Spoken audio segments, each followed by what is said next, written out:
भारत ने पाकिस्तान को उसी की भाषा में जवाब दे दिया है। बुधवार 7 मई की तड़के सुबह भारत ने ऑपरेशन सिंदूर चलाया, जिससे आर्मी, नेवी और एयरफोर्स तीनों ने मिलकर अंजाम दिया। इसमें भारत के फाइटर जेट्स ने पाकिस्तान और पाकिस्तान के कब्ज़े वाले कश्मीर यानी कि पीओके में आतंकवादियों से जुड़े 9 ठिकानों पर हमला किया। जिससे टारगेटेड को निशाना बनाया गया था वो क्षेत्र के कुछ सबसे महत्वपूर्ण और लंबे समय से चले आ रहे आतंकवादी परीक्षण केंद्र थे। ऑपरेशन सिंदूर 22 अप्रैल को जम्मू कश्मीर के पहलगाम में हुए कायराना आतंकी हमले के मद्देनज़र किया गया है, जिसमें 26 नागरिकों को मार दिया गया था। इस हमले में पाकिस्तान स्थित लश्कर-ए-तौयबा समूह का हाथ सामने आया था। भारत ने अपने जवाबी एयर स्ट्राइक को ऐसे डिज़ाइन किया था कि लश्कर-ए-तौयबा, जैसे मोहम्मद, हिजबुल मुजाहिदीन और उनके जुड़े अन्य आतंकी नेटवर्क द्वारा उपयोग किए जाने वाले प्रमुख बुनियादी ढांचे को नष्ट कर दिया जा सके। ऑपरेशन के लिए चुने गए इन 9 टारगेटों में से हर एक का भारत के लिए प्रमुख आतंकी साजिश और घुसपैठी का प्रयास से जुड़ाव का इतिहास रहा है। भारत पाकिस्तान सीमा पर आतंकवाद के इकोसिस्टम में उनकी अहमियत को लेकर एनालिसिस किया और उनकी आधार पर इन स्ट्राइकों को पहुंचाया गया। ऑपरेशन के लिए चुने गए इन 9 टारगेटों में से हर एक का भारत में किए गए प्रमुख आतंकी साजिशों और घुसपैठ के प्रयासों से जुड़ाव का इतिहास रहा है। भारत ने भारत पाकिस्तान सीमा पर आतंकवाद के इकोसिस्टम में उसकी अहमियत को लेकर एनालिसिस किया और उसके आधार पर इन साइटों की पहचान की गई।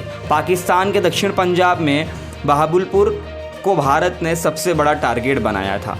इसकी वजह यह है कि यह शहर व्यापक रूप से मसूद अजहर के नेतृत्व वाले आतंकी संगठन जैसे मोहम्मद के मुख्यालय के रूप में जाना जाता है। इस आतंकी समूह ने 2001 में संसद हमले और 2019 के पुलवामा अत्याघाती बम विस्फोट सहित भारत में कई हाई प्रोफेशनल हमले की जिम्मेदारी ली है या उसने ही अंजाम दिया है। मुर्द के लाहौर से लगभग 40 किलोमीटर उत्तर में स्थित है। ये लश्कर-ए-तौयबा और उसकी शाखा जमात-उद-दावा का लंबे समय से केंद्र है। 200 एकड़ से अधिक में फैले मुर्द के आतंकी गढ़ में ट्रेनिंग एरिया है। ये उपदेश केंद्र है, राशद जमा करने से जुड़े बुनियादी ढांचे हैं। इसी को भारत ने निशाना बनाया है। कोटली पाकिस्तान के कब्जे वाले कश्मीर में स्थित है।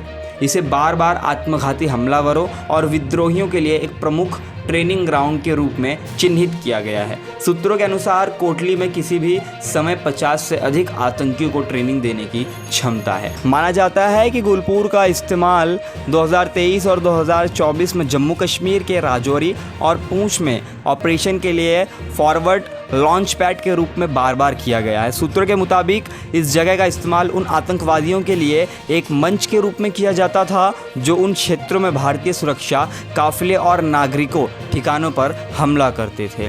सवाई को उत्तरी कश्मीर, विशेषकर सोनमार्ग, गुलमार्ग और पहलगाम में हमले से जुड़ा गया है। अंतर्राष्ट्रीय सीमा और नियंत्रण रेखा के करीब स्थित सरजाल और बरनाला के घुसपैठी के लिए प्रवेश द्वार माना जाता है।